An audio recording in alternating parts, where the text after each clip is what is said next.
myself Vikas Tiwari. Welcome back in my YouTube channel that is BT Biology Classes. यहाँ पे मैं आपको अब सेकेंड पार्ट अपने वीडियो का बताने जा रहा हूँ। फर्स्ट पार्ट में मैंने आपको क्लास सेकेंड ईयर का पहला चैप्टर रिप्रोडक्शन इन ऑर्गेनिज्म उसके बारे में इंट्रोडक्शन दिया। इंट्रोडक्शन के बाद मैंने आपको बताया कि रिप्रोडक्शन क्या होता है, लाइफ स्पैन क्या होता है, रिप्रोडक्शन के टाइप क्या होते हैं। तो हम जाने कि रिप्रोडक्शन के दो टाइप होते हैं, एसेक्सुअल और सेक्सुअल। फिर हमने एसेक्सुअल और सेक्सुअल रिप्रोडक्शन दोनों के बीच में डिफरेंस देखा कि क्या डिफरेंस है सेक्सुअल रिप्रोडक्शन में और एसेक्सुअल रिप्रोडक्शन में। अब हम वन बाय वन एक एक करके पढ़ेंगे। तो सबसे पहले हम पढ़ेंगे एसेक्सुअल रिप्रोडक्शन और उसके बाद हम पढ़ेंगे सेक्सुअल रिप्रोडक्शन।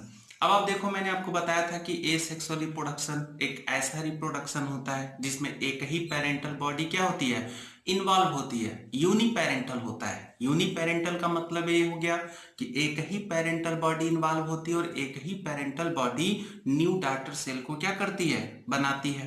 प्लांट में इसी एसेक्सुअल रिप्रोडक्शन को हम वेजिटेटिव प्रोपेगेशन या वेजिटेटिव रिप्रोडक्शन कहते हैं, क्योंकि अब प्लांट के सिर्फ वेजिटेटिव पार्ट जैसे रूट हो गया, लीव्स हो गए, प्लांट का स्टेम हो गया, वहां पे होता है। तो प्लांट में दोनों तरह का रिप्रोडक्शन होता है, सेक्सुअल भी होता है और एसेक्सुअल भी होता है। लेकिन एसेक्सुअल रिप्रोडक्शन जो प्लांट में होता है उसको हम वेजिटेटिव प्रोपेगेशन या वेजिटेटिव रिप्रोडक्शन कहते हैं। अब आप देखो एसेक्सुअल रिप्रोडक्शन क्या है, तो ऐसा रिप्रोडक्शन जिसमें सिर्फ एक ही पेरेंटल बॉडी इन्वॉल्व हो, ऐसे रिप्रोडक्शन को एसेक्सुअल रिप्रोडक्शन कहते हैं। और इस तरह के रिप्रोडक्शन में जो प्रोसेस होता है गैमिट फॉर्मेशन का, वो नहीं पाया जाता, गैमिट नहीं बनता है। गैमिट न बनने से इनमें फर्टिलाइजेशन भी नहीं होता है, यानी गैमिट का फ्यूजन भी नहीं होता है। लेकिन इनके जो ऑफस्प्रिंग होते हैं, इनके जो ऑफस्प्रिंग्स होते हैं, आप ऑफस्प्रिंग्स को आप प्रोजेनी भी कह सकते हो, ऑफस्प्रिंग को क्या कह सकते हो, प्रोजेनी भी कह सकते हो, या फिर उसको हम इंडिविजुअल भी कह सकते हैं। तो अब जो एसेक्सुअल रिप्रोडक्शन होता है उसमें जो ऑफस्प्रिंग होते हैं या जो प्रोजेनी होते हैं या फिर जो इंडिविजुअल होते हैं, ठीक है, वह अपने पेरेंट्स के एग्जैक्ट कॉपी होते हैं, यानी हूबहू अपने पेरेंट्स के जैसा होते हैं। पेरेंट्स में और उनमें कोई डिफरेंस नहीं होता है, exact copy of their parent होते हैं। इसी के कारण हम इसको क्या कहते हैं, क्लोन कहते हैं। क्लोन क्यों कहते हैं, क्योंकि एसेक्सुअल रिप्रोडक्शन में जो ऑफस्प्रिंग होते हैं वह अपने माता पिता के एग्जैक्ट कॉपी होते हैं, जिसके कारण उसको हम क्लोन कहते हैं। क्लोन मतलब वो genetically and morphologically similar as their parent होते हैं। तो एसेक्सुअल रिप्रोडक्शन में जो ऑफस्प्रिंग होते हैं क्लोन करते हैं। एसेक्सुअल रिप्रोडक्शन वेरिएशन कॉज नहीं कराता है, कराता भी है तो सिर्फ म्यूटेशन के केस में। म्यूटेशन होगा तो वेरिएशन होगा, अदरवाइज म्यूटेशन नहीं होगा तो वेरिएशन होने के चांस नहीं है। अब देखो आप एसेक्सुअल रिप्रोडक्शन के भी बहुत से टाइप होते हैं, जिसको हम फ्लो चार्ट के थ्रू पहले देख लें कि क्या क्या भाई एसेक्सुअल रिप्रोडक्शन के टाइप्स हैं। तो हम यहां पर लिखेंगे एसेक्सुअल रिप्रोडक्शन इन एनिमल्स, लिख देते हैं इन एनिमल्स, और उसके बाद फिर हम लिख देते हैं इन प्लांट्स। प्लांट्स में भी होगा और एनिमल्स में भी होगा। प्लांट में तो हम एसेक्सुअल रिप्रोडक्शन को एसेक्सुअल रिप्रोडक्शन ही कहेंगे, एनिमल में तो एसेक्सुअल रिप्रोडक्शन ही कहेंगे। प्लांट में इसको हम बोलते हैं क्या, वेजिटेटिव प्रोपेगेशन। वेजिटेटिव प्रोपेगेशन बोलेंगे या फिर वेजिटेटिव रिप्रोडक्शन बोलेंगे। अब देखो एनिमल में जो एसेक्सुअल रिप्रोडक्शन है उसके बहुत से टाइप हैं। सबसे फर्स्ट हम देख ले तो फीजन होता है। सबसे फर्स्ट क्या होता है भाई, फीजन होता है। फीजन के बाद जो सेकेंड होता है बर्डिंग होता है। बर्डिंग के बाद इसमें फ्रैगमेंटेशन होता है। फ्रैगमेंटेशन के बाद इसमें रीजनरेशन होता है। रीजनरेशन होता है, और रीजनरेशन के बाद एक लास्ट होता है स्पोरुलेशन। ये क्या होता है? स्पोरुलेशन। सो एनिमल्स में जो एसेक्सुअल रिप्रोडक्शन होता है उनके 5 टाइप होते हैं। पहला क्या है? फिजन है, बर्डिंग है, फ्रैगमेंटेशन है, रीजनरेशन है और स्पोरुलेशन है। अब देखो फिजन में भी 2 तरह का फिजन होता है। एक होता है आपका बाइनरी फिजन, एक क्या होता है? Binary fission. और बाइनरी फिजन के साथ साथ एक सेकेंड होता है मल्टीपल फिजन। मल्टीपल फिजन तो कितने तरह का फिजन हो गया? 2 टाइप ऑफ फिजन, एक हो गया बाइनरी फिजन और एक हो गया मल्टीपल फिजन। बर्डिंग भी क्यों पीछे रहने वाला? इसके भी 2 टाइप हैं, एक्सटर्नल बर्डिंग, एक्सटर्नल बर्डिंग, और एक होगा इंटरनल बर्डिंग। ये क्या होगा? इंटरनल बर्डिंग। तो एक्सटर्नल बर्डिंग हो गया, फिर इंटरनल बर्डिंग। आइए अब फिजन से स्टार्ट करते हैं। अब देखो फिजन जो होता है, फिजन को हम विभाजन कहते हैं। तो जब एक पेरेंटल बॉडी 2 या 2 से अधिक डॉटर सेल में पुत्री कोशिकाओं में विभाजित होती है तो उस प्रोसेस को हम क्या कहते हैं? विभाजन कहते हैं, फिजन कहते हैं। तो फिजन एक ऐसा प्रोसेस है जिसमें parental body 2 or more than 2 daughter cell में क्या होता है? डिवाइड होता है। जो न्यू सेल्स बनते हैं उन्हें हम डॉटर सेल कहते हैं। तो फिजन एक ऐसा प्रोसेस है जिसमें parental body 2 or more than 2 daughter cell में क्या होता है? डिवाइड होता है। Fission is a process in which one parental body divides into 2 or more than 2 daughter cell. अब डॉटर सेल के नंबर के बेस पे फिजन 2 प्रकार का होता है, 2 टाइप्स का फिजन होता है। एक होता है भाई बाइनरी फिजन और एक होता है मल्टीपल फिजन। अब देखो बाइनरी फिजन क्या होता है, हम बाइनरी फिजन को पहले देख लेते हैं कि बाइनरी फिजन है क्या। सो बाइनरी फिजन एक टाइप का फिजन है जिसमें पेरेंटल बॉडी, बाई मींस होता है 2, बाई मींस क्या होता है? 2। तो ऐसा फिजन जिसमें पेरेंटल बॉडी केवल 2 डॉटर सेल में डिवाइड हो। कितने डॉटर सेल में डिवाइड हो? 2 डॉटर सेल्स में डिवाइड हो। ऐसे फिजन को हम क्या कहते हैं? Binary fission. तो ऐसा फिजन जिसमें एक पेरेंटल बॉडी सिर्फ 2 ही डॉटर सेल में डिवाइड हो उसको बाइनरी फिजन कहेंगे। कहां कहां पे बाइनरी फिजन होगा? तो अमीबा में होगा, अमीबा के साथ साथ पैरामीशियम में होगा, पैरामीशियम के बाद यूग्लिना में भी होगा, यूग्लिना के साथ साथ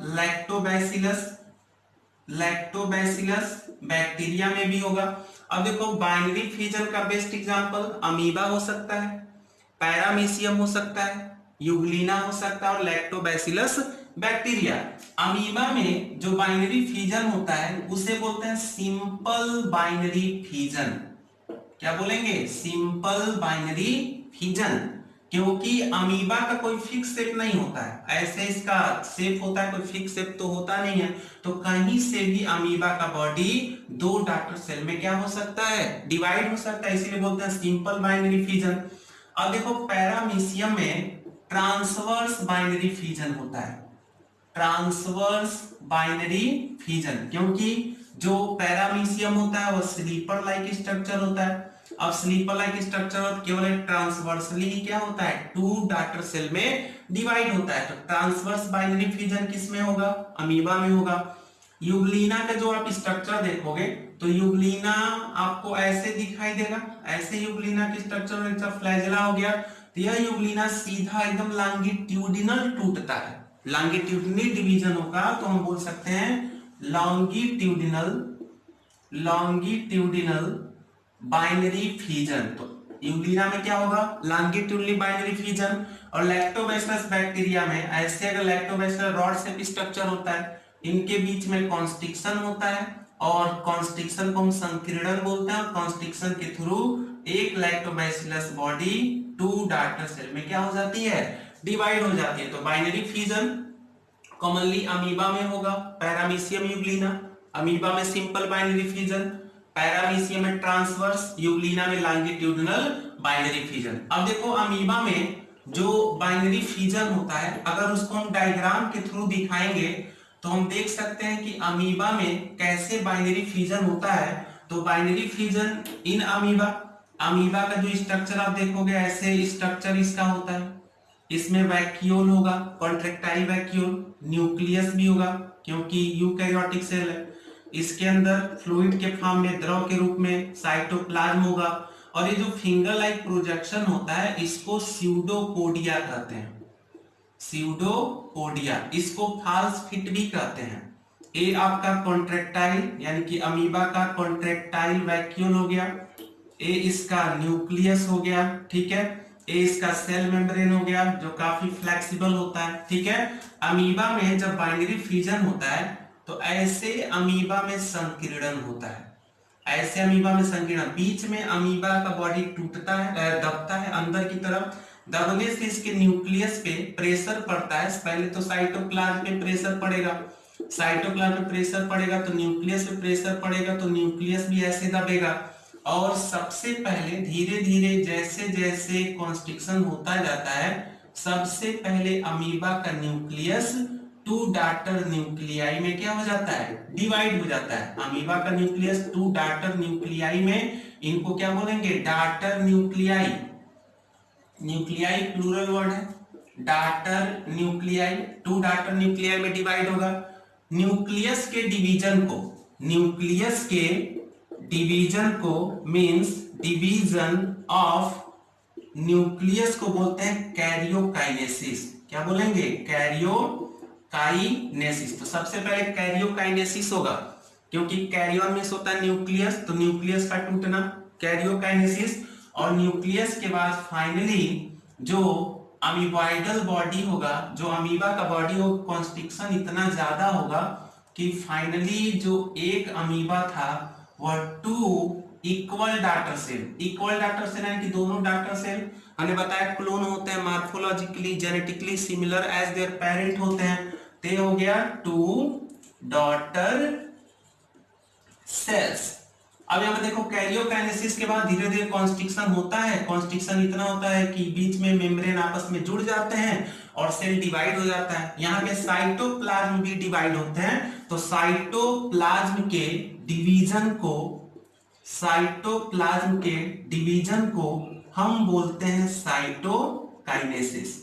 क्या बोलते हैं, साइटोकाइनेसिस। तो कैरियोकाइनेसिस होगा, उसके बाद साइटोकाइनेसिस होगा और finally one ameboidal body two daughter cell में क्या हो जाएगा, डिवाइड हो जाएगा। फिर दोनों डाटर सेल मैच्योर होंगे और फिर एक न्यू अमीबॉइडल बॉडी के रूप में डेवलप कर जाएंगे। अब मल्टीपल फिजन देखते हैं। अब देखो मल्टीपल फिजन, मल्टी मीन्स होता है बहुत ज्यादा, बहु होता है, मल्टी मीन्स बहुत ज्यादा। तो ऐसा डिवीजन, ऐसा फिजन जिसमें एक पेरेंटल बॉडी बहुत ज्यादा डाटर सेल में क्या हो, डिवाइड हो, तो ऐसा विभाजन, ऐसा फिजन जिसमें एक पेरेंटल बॉडी दो से ज्यादा डाटर सेल में डिवाइड होता है, ऐसे फिजन को हम कहते हैं मल्टीपल फिजन। यानी कि बाइनरी में दो डाटर सेल बनते हैं, मल्टीपल में बहुत ज्यादा डाटर सेल बनेंगे। कॉमनली पाया कहा जाता है, तो आपने प्लाज्मोडियम का नाम सुना होगा, काफी बेस्ट एग्जांपल है, बार बार एग्जाम में पूछा जाता है, best example of multiple fission, तो प्लाज्मोडियम लिखते हैं। प्लाज्मोडियम इज मैलेरियल पैरासाइट, यही मलेरिया को क्या करता है, कॉज कराता है। प्लाज्मोडियम के द्वारा क्या होता है, मलेरिया होता है। तो प्लाज्मोडियम मलेरियल पैरासाइट है और प्लाज्मोडियम का मेन टारगेट होता है हम लोग का लीवर सेल। अब देखो मान लो अगर यह लीवर सेल है, इसमें अगर एक प्लाज्मोडियम एंट्री करता है तो प्लाज्मोडियम एंट्री करने के बाद इसमें मल्टीपल फिजन स्टार्ट होता है। मल्टीपल फिजन स्टार्ट होने से जो प्लाज्मोडियम होता है इनका नंबर इंक्रीज होता है और एक टाइम आता है कि जो लीवर सेल होता है बस्ट करता है और जो प्लाज्मोडियम होते हैं बाहर निकलते हैं। और ये जो प्रोसेस है मल्टीपल फिजन है, एक प्लाज्मोडियम से कई ज्यादा डॉटर सेल बन गए, बहुत डॉटर सेल बन गए और यह फिर जाता है प्लाज्मोडियम मीरोजॉइट्स के फॉर्म में, मीरोजॉइट्स के फॉर्म में यह आरबीसी पे अटैक करता है। रेड ब्लड सेल आरबीसी पे जब अटैक करता है तो आरबीसी रप्चर्ड होने लगता है, आरबीसी क्या होने लगता है, रप्चर्ड होने लगता है। टूटने से एक केमिकल सेक्रेट होता है जिसको हम हीमोजोइन कहते हैं, और जैसे ही हीमोजोइन केमिकल सेक्रेट होता है वहां पे मलेरिया का फर्स्ट सिम्टम यानी कि पहला लक्षण दिखाई देता है, बुखार हो जाता है, फीवर, बॉडी में सिवरिंग होने लगती है, कपकपाहट होने लगता है, चिल्ड फील होता है यानी कि ठंडा लगता है, वीकनेस फील होता है, हेडेक होता है, एक कॉमन सिम्टम मलेरिया का। तो सबसे पहले जो प्लाज्मोडियम होते हैं यह फीमेल एनोफिलीज, किसके थ्रू, फीमेल एनोफिलीज मॉस्किटो के थ्रू हम लोग के ब्लड में जाते हैं। फीमेल एनोफिलीज मॉस्किटो बाइट करते समय प्लाज्मोडियम के स्पोरोजोइट्स को, स्पोरोजोइट्स जो इन्फेक्शियस स्टेज होता है उसको हमारे ब्लड में इंजेक्ट करती है। ब्लड से स्पोरोजोइट्स जो होता है लीवर सेल में जाता है, मल्टीप्लाई होता है, मीरोजोइट्स के फॉर्म में बाहर निकलता है, आरबीसी पर अटैक करता है, आरबीसी टूटने लगता है और हीमोजोइन केमिकल को सेक्रेट करता है जो फर्स्ट सिम्टम ऑफ मलेरिया को शो करता है। तो मल्टीपल फीजन में जो प्लाज्मोडियम होता है सबसे बेस्ट एग्जांपल है। अनफेवरेबल कंडीशन में, in unfavourable condition, in unfavourable condition amoeba is also an example of multiple fusion। Unfavourable condition में अमीबा भी मल्टीपल फ्यूजन को क्या करता है, शो करता है। आगे देखते हैं, अब बर्डिंग देखते हैं। बर्डिंग भी क्या है, बर्डिंग एक टाइप का एसेक्सुअल रिप्रोडक्शन है जो कॉमनली पाया कहां जाता है, तो यह कॉमनली ईस्ट में पाया जाता है। ईस्ट एक टाइप का फंगस है जिसका scientific name saccharomyces, saccharomyces cerevisiae है। काफी इंपॉर्टेंट है, पूछा जाता है scientific name of yeast saccharomyces cerevisiae. और हाइड्रा, हाइड्रा में पाया जाता है क्या, बर्डिंग, और पाया जाता है स्पॉन्जिला में। स्पॉन्जिला जो होता है एक प्रकार का फ्रेश वाटर स्पॉन्ज है। स्पॉन्जिला क्या है, फ्रेश वाटर स्पॉन्ज है। मैं बताऊंगा कि ईस्ट में और हाइड्रा में कौन सा बर्डिंग होता है, स्पॉन्जिला में कौन सा होता है। तो बर्डिंग क्या है, तो बर्डिंग एक टाइप का एसेक्सुअल रिप्रोडक्शन है जिसमें अगर हम ईस्ट की बात करें, अगर आप ईस्ट का एग्जांपल लेते हो तो ईस्ट ऐसे सेल होगा, यूनिसेलुलर है, ठीक है। तो बर्डिंग एक ऐसा प्रोसेस है जिसमें ईस्ट के ईस्ट सेल पे आउटसाइड एक आउट ग्रोथ होता है, इसके आउटर सरफेस पे एक आउट ग्रोथ होता है, आउट ग्रोथ उभार होता है, और out growth developing to a bird, और वह आउट ग्रोथ कुछ समय के बाद एक बर्ड के फॉर्म में क्या हो जाता है, डेवलप कर जाता है, एक बर्ड के फॉर्म में डेवलप कर जाता है। एंड आफ्टर सम टाइम, कुछ समय के बाद वह बर्ड इस पेरेंटल बॉडी से क्या हो जाता है, डिटैच हो जाता है। तो बर्ड जो बर्डिंग होता है उसमें सबसे पहले आउट ग्रोथ होगा, आउट ग्रोथ के बाद एक बर्ड बनेगा, और वह बर्ड कुछ समय बाद पेरेंटल बॉडी से क्या हो जाएगा, डिटैच हो जाएगा, अलग हो जाएगा। बर्डिंग का प्रोसेस काफी रैपिडली होता है, काफी तेजी से होता है। अभी एक बर्ड बन के बाहर निकलता है, उसके पीछे सेकेंड बर्ड, थर्ड बर्ड, उसके पीछे पीछे नेस्ट नेस्ट करके क्या होता है, बर्ड जो होते हैं आपस में जुड़ने लगते हैं। सपोज दैट मैंने यहाँ पे 1 2 3 4 5 6 बर्ड बना, अब 6 बर्ड अलग होकर के नए नए बॉडी यानी कि पूरा एक ईस्ट के बॉडी के फॉर्म में क्या हो जाएंगे, डेवलप कर जाएंगे। ये जो बर्ड का चैन होता है इसको स्यूडोमाइसेरियम कहते हैं, ये भी बहुत इंपॉर्टेंट है। What is the name of chain like structure, और चैन लाइक स्ट्रक्चर का नाम क्या होगा जो बर्ड के बनने से जुड़ने से बनता है, तो उसको कहते हैं स्यूडोमाइसेरियम। तो बर्ड आपस में जुड़ते जाते हैं, चैन के जैसा स्ट्रक्चर पूरा चैन बनाते हैं और उसको स्यूडोमाइसेरियम कहते हैं। अब ऐसे ही कंडीशन हाइड्रा में भी होता है। तो मैंने बताया कि जो बर्डिंग होता है उसमें दो तरीके का होता है, एक होता है एक्सटर्नल बर्डिंग और एक होता है इंटरनल बर्डिंग। अब आप देखो ईस्ट में और हाइड्रा में, ईस्ट और हाइड्रा में एक्सटर्नल बर्डिंग होता है, यह एक्सटर्नल बर्डिंग का एग्जांपल है।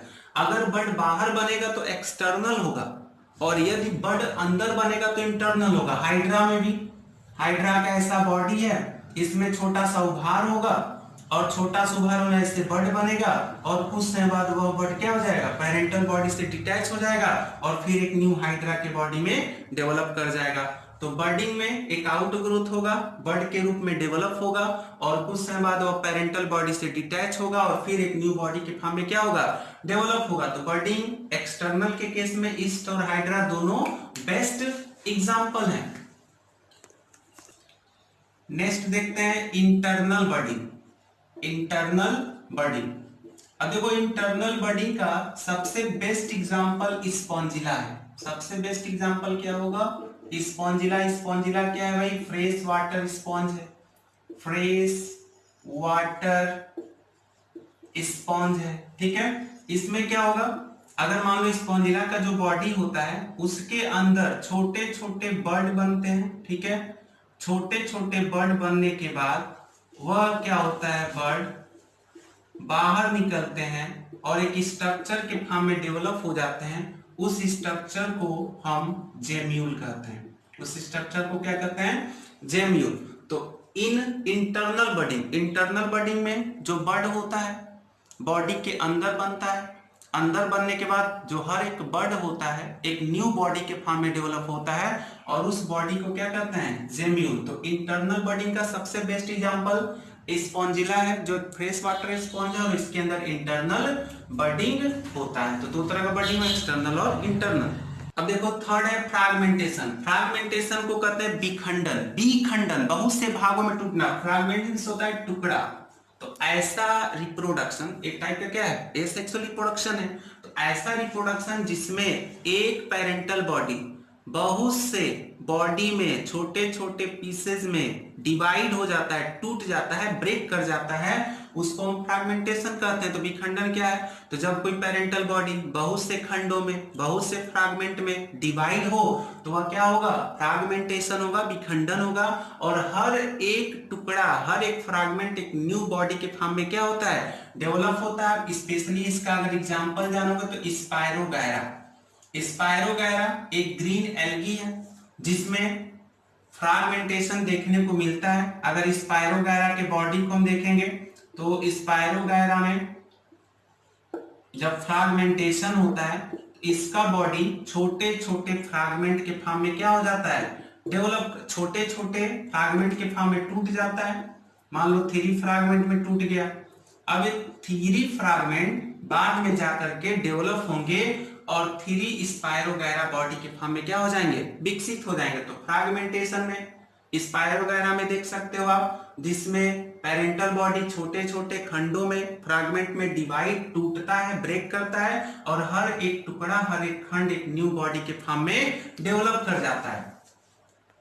अब देखो रीजनरेशन, ठीक है। रीजनरेशन मींस री मींस होता है अगेन, जनरेशन मींस जनरेट कर जाना, बना लेना। तो ऐसा रिप्रोडक्शन जिसमें कोई भी ऑर्गेनिज्म अपने लॉस हुए पार्ट को दोबारा बना ले, दोबारा उसको गेन कर ले, पाले, तो वह होता है रीजनरेशन। जैसे आप लिजार्ड का टेल देखते हो, कटता है फिर कुछ दिनों बाद निकल जाता है। लेकिन इसमें जो सबसे बेस्ट हम एग्जांपल देंगे, हम दे सकते हैं प्लेनेरिया का।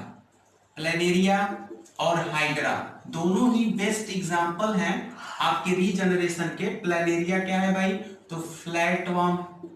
प्लेनेरिया क्या है, फ्लैट वर्म है। तो प्लेनेरिया में अगर आप देखोगे, अगर ये प्लेनेरिया का स्ट्रक्चर आप देखोगे तो प्लेनेरिया में रीजनरेशन कैसे होता है। अगर हम प्लेनेरिया के बॉडी को किसी चाकू से, नाइफ से अगर 3 पार्ट में कट कर दें तो 3 पार्ट में कट करने के बाद ये ऊपर वाला पार्ट हो गया ऐसे, ये बीच वाला पार्ट हो गया ऐसे और ये नीचे वाला पार्ट हो गया।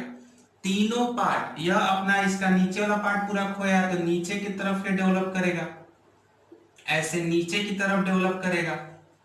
ए वाला पार्ट जो होगा वो ऊपर और नीचे दोनों की तरफ डेवलप करेगा। ए नीचे वाला पार्ट अपना ऊपर की तरफ डेवलप करेगा। तो ऐसा रिप्रोडक्शन जिसमें कोई भी और नहीं अपने लॉस हुए पार्ट को दोबारा पाले, तो ऐसा रिप्रोडक्शन रीजनरेशन होता है, जो कि ये सेक्सुअल रिप्रोडक्शन का टाइप है। As example planaria. ऐसे अगर हाइड्रा के बॉडी को भी कट कर दें तो जितने पार्ट में कटेगा, जो पार्ट इसका लास्ट हुआ रहेगा उसको दोबारा क्या करेगा, पालेगा। तो प्लेनेरिया और हाइड्रा दोनों किसके एग्जांपल हैं, रीजनरेशन के। अब देखो जो स्पारुलेशन है, ये भी एक टाइप का एसेक्सुअल रिप्रोडक्शन है। कॉमनली लोअर फंजाई में होगा। कहां पे होगा? लोअर फंजाई में होगा। जैसे हम यहाँ पे राइजोपस का एग्जांपल दे सकते हैं। राइजोपस एक ऐसा फंगस है जो कि चपाती पे या ब्रेड पे ऊपर पाया जाता है। चपाती और ब्रेड पे पाए जाने वाला फंगस कौन है भाई? राइजोपस है। उसके बाद कुछ बैक्टीरिया में भी होगा, जैसे मोनेरांस लिख देते हैं, कुछ मोनेरा में भी होगा और कुछ एल्गी में भी होगा। एल्गी में सबसे बेस्ट एग्जांपल क्लेमाइडोमोनास होगा। क्लेमाइडोमोनास